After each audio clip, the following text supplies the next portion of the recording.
Yeah, huge day for Forest and another poor one for Liverpool. Those stats actually flatter Liverpool because I think overall Forest certainly took their chances a lot better than Liverpool did in the final third as they get their first win out of the relegation zone. Then for Sean Dyche's side, just taking a look then, Liverpool are 11th in the table, sitting on 18 points. Everton, for example, with a win tomorrow against United, will go level on points with Arne Slot's side. We have got quite the former Liverpool contingent with us. Don Hutchison joins us from Spain. Steve McManaman is here. Have a night off, Marker. You're on your holidays. Craig Burley scored an own goal at Anfield as well. But first, let's start off. Scored at the Cop End. Yeah, I know. Yeah, and an own goal. Stevie, what the heck was that? Well, amongst all the problems they have, there is one place that they undoubtedly have to start and fix, and that is the back four. Because you see what Liverpool did in the first 30 minutes.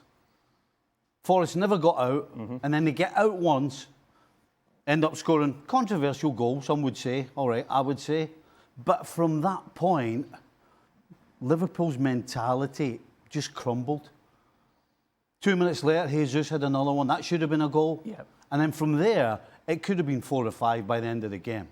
And so you cannot lose 3 goals at home and beat anybody. Listen, 2 weeks ago, Forest were relegation fodder. Yeah. And they've just beaten Liverpool at Anfield. Does that say more about Forest or does that say more about Liverpool? But in terms of Liverpool, he has to get them on a training field and start doing drills. But Stevie, boring drills. This isn't new. They keep losing games and he's doing nothing. Do you know what he said after the game? He said after the game, well, I'd be more worried if we were not creating chances. Well, they only created some chances in the first 20 minutes. Yeah. Didn't really create a lot after that. I could have played up front. He's The amount of touches he's had. Igor Jesus did the bit. Huh? All he's doing is trying to cover. He's trying to cover for some of his players. The fact that they did, for half an hour, create some chances. They could have been ahead, but they weren't. But at the end of the day, that's not what matters. What matters is you actually have to score goals. Yeah. And when you can't, you have to keep a tight ship at the back. And if you do that, there will be days where you struggle going forward, but you win 1-0. That's what good teams do. But right now, they can't keep a clean sheet. And if you're a forward, if you're in the midfield, you know, I was talking yesterday about Barcelona's midfield, how important the outcome of games is because of what the midfield do, because the back four are so high, so vulnerable. Well, it's kind of the same thing with Liverpool. The middle three, if they don't protect the back four, then we've seen all season what's going to happen. Unless and he can't really make personnel changes, so he has to get on the field and he has to drill them and bowl them to death until they get it right. Because that's the only way to do it. They've had one good week recently. That was Real Madrid, Aston Villa, yeah, and Real Madrid, right? And then off the back of that, they got walloped by Man City, and they've just been walloped by Nottingham Forest. Could have been 4, might even have been 5 by Forest. That tells you that little 4 or 5 day window that they had was just a blip. It was an anomaly. He hasn't got the answers. Yeah. He can't find the answers. He was asked multiple questions after the game, which I know he's not going to come out and spill the beans. But he's you know, who's his best striker? Is it Isak? Is it just fitness with Isak? Or is it Ekitike, who's been the liveliest player for the most part, who was on the bench again?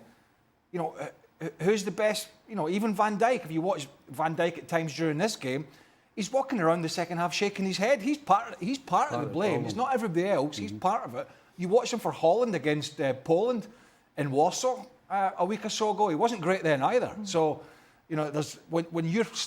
That's before we get to Mo Salah, who's not had a great start to the season, obviously. So when your star players are struggling, Konate, Van Dijk and others, then how do you expect the less experienced ones, like Kerkez and others, and obviously Szoboszlai's playing right back. So, but even at that, I'm surprised by today's performance. Yeah. I thought there'd been, even though they've been struggling, I still thought there'd been more about Liverpool. It's almost akin to what we saw, not from a footballing perspective, but when we saw Eric Ten Hag's Man United lose a goal. Do you remember? They used to just crumble. And they're not quite there, Liverpool, but they're on the ropes. Macca, there's obviously a shopping list of problems that Liverpool have at the moment. If I'm a fan, though, 40 seconds into the second half, you've got away with 1-0 going into the break. You think then's the time to come out against this Forest side, who aren't very good. Yet, it's the visitors who go 2-0 up, and everyone watching knew it was dead by then. Yes, I mean, right, firstly, it's nice to see you back, mate. Nice to see you there in this chair. But also, I'm listening to the boys, and I completely agree with the legend Stevie Nicol. Of course, they're struggling at the back. They can't just get anything going at this moment in time.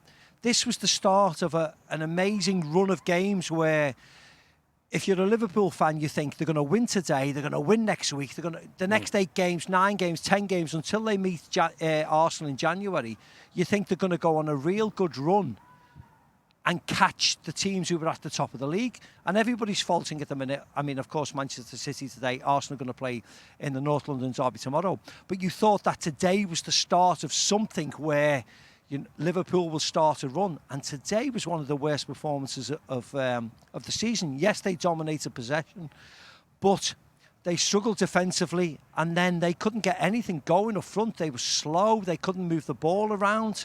And it was a really... I mean, I've seen Liverpool lose this year, and I've been disappointed at times, but this was the one that left me sort of exasperated. It was an awful defeat today because it stopped everybody in its tracks. Yes, it's a difficult result after coming away from an international break, but sometimes after an international break, after a Champions League away game, sometimes you just have to be down and dirty, get the job done, and you move forward. And today, to lose at home to 3, as Bumper said today, it was just the weirdest result that I've seen in a long time. I know Liverpool are off colour, but you reckon there's definitely something wrong with McManaman as well. That's late. Because when's he ever put his hand up for an 11 p.m. Saturday night appearance from Madrid? I think he got his timings wrong. There's something awash here. Don, it was the manner of the defeat, isn't it, that's really concerning. Yeah, I mean, Liverpool fans wouldn't have liked the defeat against Man United, but they played well in that game. They hit the post, I think, 3 times in the game, and they created about 6 or 7 good goal-scoring opportunities today. The last 20 minutes, 30 minutes, they never even looked like scoring. I mean, 2 of the back 4, Konate being one of them, all over the place. And what I didn't like, which has gone viral on social media, him actually laughing as he got substituted. That was an awful look, because he's not playing well. Kirkes, the shirt looks a bit heavy and a bit big for him.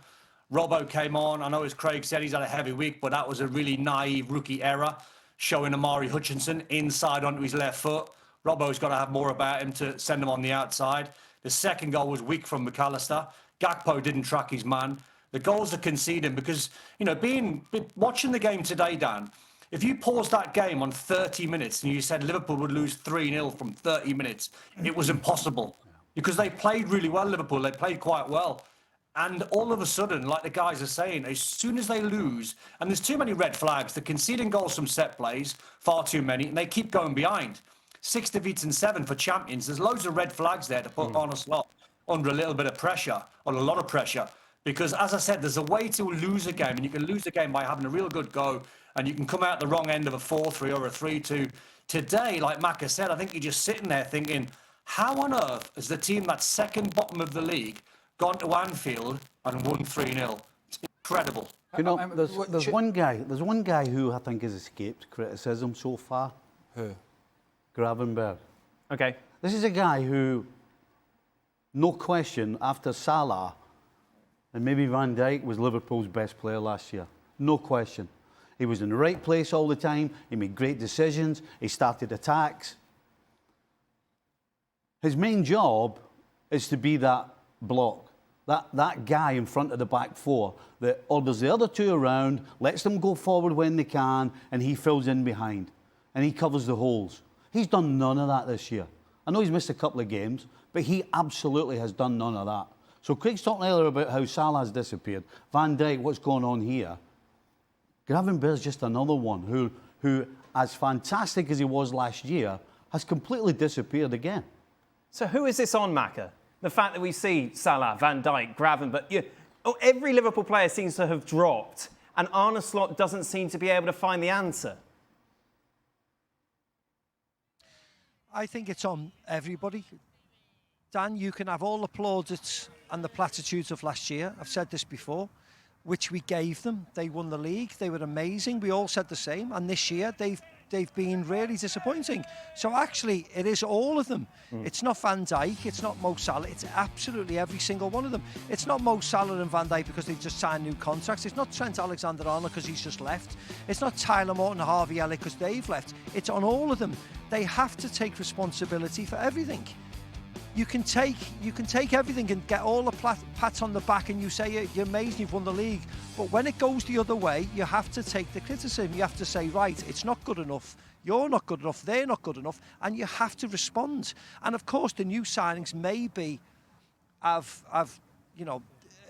not helped the team at all because, of course, new signings are coming and 5 or 6 have left. Of course, the Diogo Jota tragedy has not helped various people. Of course it hasn't. And we as outsiders, we have no idea how that's affected people. But in the end, what goes on is that how you respond to being title champions, and you have to respond to that. And actually, if you're not responding to that, as we've seen in the league table, and you're in the bottom half of the league, and you're going to fall further tomorrow once the results come on, you have to kick on. And this was the start of Liverpool's resurgence, as I said earlier on in the programme, about their fixtures, because their fixtures were so-called easier from now till January because of the teams they were facing at the bottom half of the league. And the fact that they've started off with this, you have no faith in what they're going to do going forward now. So when they go to West Ham away or Tottenham away, and then the home games, of course, that they're going to face, you in the past you thought that's 3 points, that's 3 points, that's 3 points. And now you're thinking, actually, what if they don't do that? What if they don't do this? Yeah. And that's where the Liverpool fans are starting to struggle. So that's the answers that they're going to have to put in front of everybody. It's abysmal, isn't it? Look at that record there. I mean, it's just unacceptable. And you say Liverpool were good for the first 20 minutes to half an hour, but wouldn't have Forest expected that to happen? And there were no big chances, were there? McAllister had that chance to Elliot Anderson, who, by the way, was excellent again. For club and country, he's been brilliant, and he was really controlled in the midfield again for Nottingham Forest. But wouldn't Sean Dyche in the dressing room before the game saying, listen, expect 20 minutes of a barrage, soak it up, the crowd will start to get on the back, and then we can get at them. So in some sense that was expected for Liverpool to come out off the international break, have a bash at a team down near the relegation zone. Forest would have been expecting that, sat off, soaked it up, and then played their own game. Look, at the end of the day here, the buck has to stop with the manager. And I'll tell you why, stops with every other manager. Guardiola last year, couldn't arrest the slide. Mikel Arteta, giving up a championship run a couple of years in a row. He's the one that carries the can. Look at the managers that have carried the can at Chelsea. Maresca's the latest, he's doing all right at the moment. The buck will stop with him. At the end of the day, there's money in the bank. Of course there is, because they won the league title last year. But the signs were already there. In the second half of last season, out the FA Cup at Plymouth, was it the Carabao Cup that they lost? Champions League, out. Won the league, but the league was done. But the form towards the end of the season sort of faltered a little bit. And at the end of the day, everybody thought the summer was so good for Liverpool in terms of who they signed that there was no point in anybody else turning up.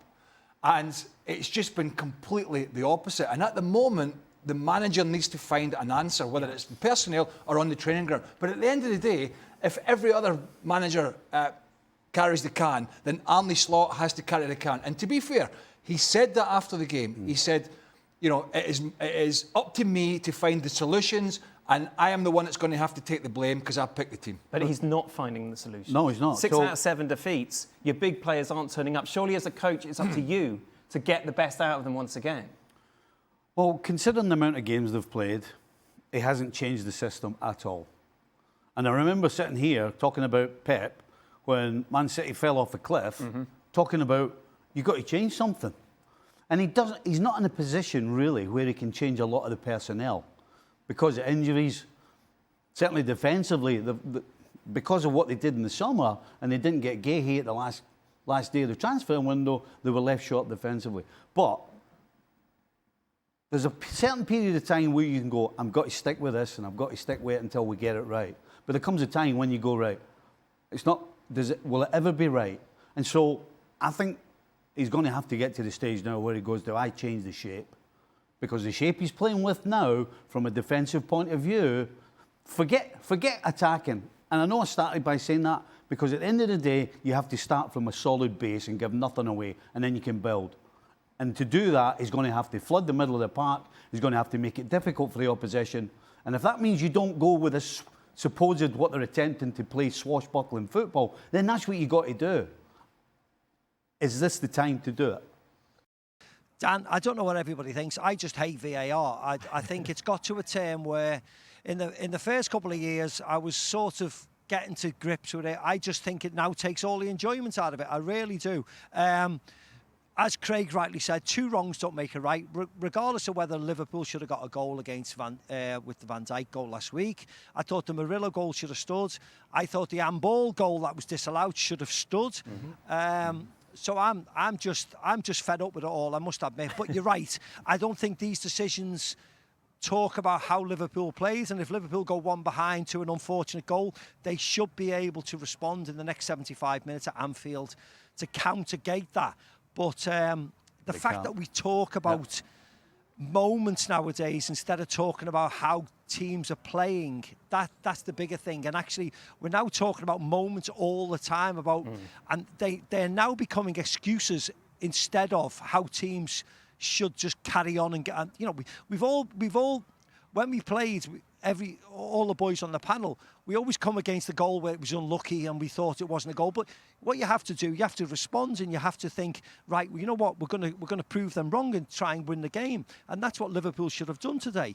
And actually they couldn't, and they were well beaten today. And that's what you have to just take out of it. You have to just take, we need to be better in the next game rather than talk about a moment in the game, because of course there was plenty of time to sort that moment out. Just one last thing, because we've spoken a lot about this game. There's so much else going on today as well.